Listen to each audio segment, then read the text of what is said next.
بسم اللہ الرحمن الرحیم۔ ناظرین السلام علیکم۔ بلغم والی کھانسی کا علاج۔ گیہوں 1 پاؤ مٹی کے برتن میں جلائیں۔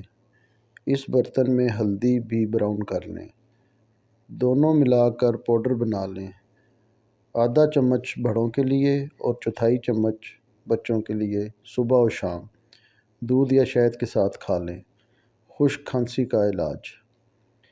روزانہ رات کو 10 یا 12 بادام لے لیں، ان کو پوٹلی میں باندھ کر گرم پانی کی بھاپ میں 10 منٹ دم دے دیں۔ جب اچھی طرح دم ہو جائے تو چھلکا اتار کر دوبارہ گرم پانی کی بھاپ میں گرم کر لیں، پھر گرم گرم بادام کھا لیں۔ 1 ہفتہ کھا لیں، آرام آ جائے گا۔ مزید ایسی ویڈیوز دیکھنے کے لیے ہمارا چینل سبسکرائب کیجیے اور اپنا بہت سا خیال رکھیں۔ اللہ حافظ۔